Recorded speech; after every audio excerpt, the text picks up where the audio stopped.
लहसुन एक मशहूर चीज़ है। हिंदुस्तान, बांग्लादेश, पाकिस्तान में हर जगह बकसरत पाया जाता है। इसकी दो अक़साम होती हैं, एक को आम ज़ुबान के अंदर देसी कहा जाता है और दूसरे को यूँ समझ लें कि फ़ार्मी कहा जाता है।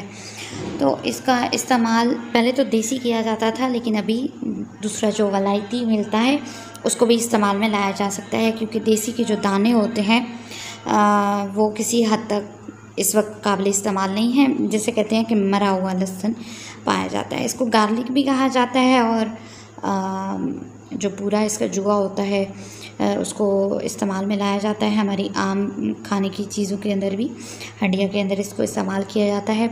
दर्जा सोम में गर्म और खुश्क है। रतूबत और फजलिया के साथ बाज़ अतीबा इकराम ने इसको दर्जा चहारम में गर्म खुश्क लिखा है। मिक़दार ख़ुराक अगर देखा जाए तो ग़िज़ा में आम इस्तेमाल होता है, मगर दवा में हस्बे क़ुव्वत बर्दाश्त इसको 7-8 फांकें या इससे थोड़ा कम जो है वो इस्तेमाल करवाया जाता है। ये जहरीला नहीं होता और 3 ग्राम तक तकरीबन ये दे सकते हैं।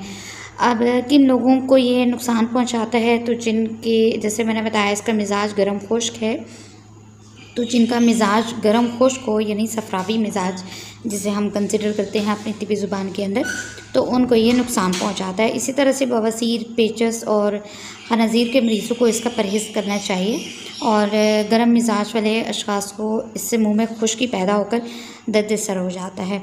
तो इसका जो मुस्ले है, यानी इसका जो सद्देबाब किया जा सकता है, वो है धनिया, कतीरा और नमक। ये इसके मसलहात हैं और इंसानी जिस्म पर इसके क्या असरात होते हैं, इसके बेनिफिट्स क्या हैं, ये जानेंगे इसी वीडियो के अंदर। मैं हूं डॉक्टर शुमाइला हर्बलिस्ट। आप देख रहे हैं आपका अपना चैनल को सब्सक्राइब करना बिल्कुल मत भूला करें, और वीडियो पसंद आती है तो लाइक भी कर दिया करें और अपने फ्रेंड्स एंड फैमिली में इसको शेयर भी कर दिया करें। अगर सर दर्द हवा या पानी से, ठंडे पानी से नहाने के बायस हो जाए तो लहसुन के चंद कतरे तिल के तेल में जलाकर सर और कनपट्टियों पर फ़ौरन मालिश करें तो फ़ौरन आराम आ जाता है। अगर गर्मी के बायस सर दर्द हो तो फिर आराम नहीं आएगा, ये जहन में रखिएगा। इसी तरह से दर्द शकीका बलगमी अमराज में से एक है, तो हींग 6 रत्ती ले लीजिए, लहसुन का रस 10 ग्राम, और इसको खूब अच्छे तरीके से खरल करें, यानी इसको रगड़ लें। कुटी डंडे में रगड़ लें, ज़रूरी नहीं है आपके पास खरल ही हो। तो बवक्त ज़रूरत जो है दर्द वाली जगह पे, जब आपको मतलब हाफ सर का दर्द होना शुरू हो जाए, तो उस टाइम आप क्या करिए कि वहाँ पे नथनों के ऊपर जो है चंद बूंदें टिपका दें, तो उसकी जो फ्रेगनेंस है, जो खुशबू है, वो सांस के ज़रिए जाती रहेगी और ये जो दर्द शकीका है ये आपका सेट हो जाएगा। और अगर बलगम का इखराज का भी मामला हो तो तब भी ये बहुत अच्छे तरीके से काम करेगा। इसी तरीके से बच्चों में बलगमी खांसी हो जाती है, तो छिले हुए लहसुन का रस आप ले लीजिए 5 बूंद, और शहद में मिलाकर शीरख्वार बच्चों को अगर आप चटाते हैं, क्योंकि शीरख्वार बच्चों का ज़्यादातर सीना जो है वो बलगम से जकड़ा जाता है, चेस्ट इन्फेक्शन बहुत ज़्यादा हुआ होता है, तो ऐसे बच्चों के लिए बहुत ही ज़बरदस्त चीज़ है जिसे आप घर के अंदर इस्तेमाल कर सकते हैं। अब बहुत ही खूबसूरत चीज़ मैं आपसे शेयर करने लगी हूँ जो शायद ही कम लोग जानते होंगे। फालिज के ऊपर इसका बड़ा ही ज़बरदस्त काम है, और इसके अलावा गंठिया, जोड़ों के दर्दों में भी इसका ऑयल बना के इस्तेमाल किया जाता है। सबसे पहले फालिज की बात कर लेते हैं, तो सरसों का तेल आप 400 ग्राम ले लीजिए, छिले हुए लहसुन का रस आप ले लीजिए 50 ग्राम। इन दोनों को लो टू मीडियम फ्लेम पे इतना पकाएं कि लहसुन का जो रस है ये बिल्कुल जल जाए और पीछे तेल बाकी रह जाए। अब इसको इस्तेमाल करने का तरीका क्या है कि जहाँ से भी जो हिस्सा फालिज ज़दा हो वहाँ पर आप इसका हल्का नीम गरम तेल करके इसकी मालिश करिए। मालिश करने के बाद किसी भी चीज़ से ढाँप दीजिए वो तमाम का तमाम हिस्सा, यानी सर्दी से आपने बचाना है। इसी तरह से खुराक के तौर पर आप 3 ग्राम लहसुन का रस चाय में मिक्स करके, और इसके चाय के अंदर चीनी की जगह शहद मिलाकर बग़ैर दूध शामिल किए पिलाएं। चंद रोज़ में इंशाल्लाह फ़ायदा नज़र आने लगेगा।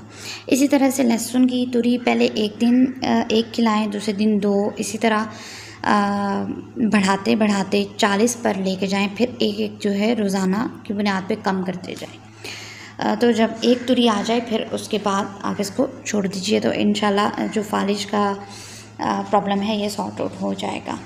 इसके बाद बात आ जाती है कान के दर्द की और कम सुनाई देने की। तो लहसुन का रस जो है या लहसुन की तुरियाँ जो हैं 2 से 3 अदद आप सरसों के तेल में उनको हल्की आंच के ऊपर जो है जला लीजिए। और ये जो आपके पास बच जाएगा, बिल्कुल ब्लैक नहीं करना है आपने, लहसुन को ब्राउन करके उसको छोड़ देना है। और अगर इसका लहसुन का रस होगा तो वो ज़्यादा अच्छे तरीके से बन पाएगा। इसी तरह से कान में पिंसी हो जाए, दर्द हो जाए, तो ये 2 से 3 बूंदें आप इसके अंदर कान के अंदर हल्की सी नीम गर्म करके आप टिपका दें तो ये बहुत ही अच्छा काम करेगा। इसी तरह से कमज़ोरी के लिए शहद के हमरा लहसुन का हलवा बनाकर अगर खिलाया जाए शादी से पहले, शादी के बाद, तो वो मर्दाना कमज़ोरी के अंदर भी बहुत ही अच्छा काम करता है।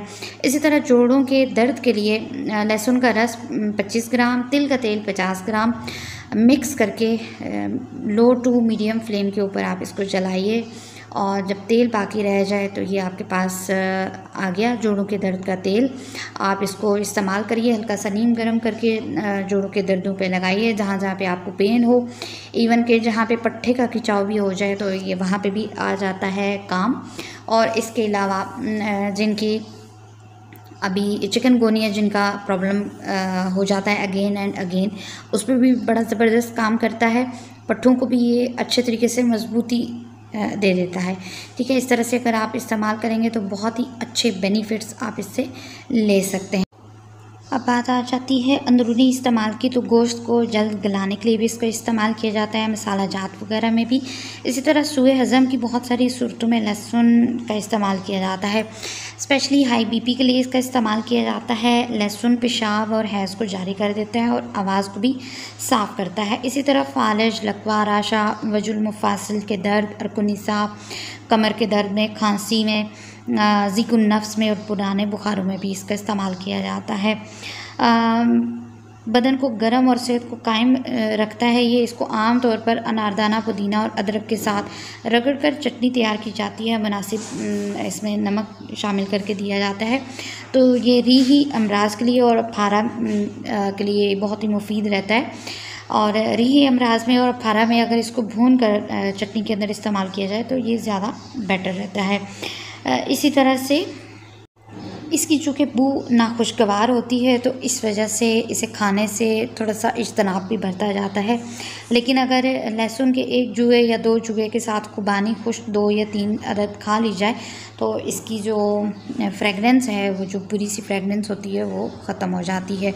और इसके साथ अगर इसको हल्का सा तवे पे भून कर इस्तेमाल किया जाए तो ये ज़्यादा बेहतर रहता है, क्योंकि इसकी वो जो कच्चेपन की जो बुरी सी खुशबू होती है वो ख़त्म हो जाती है। होपफुली कि वीडियो आपको पसंद आएगी, आपके काम की होगी।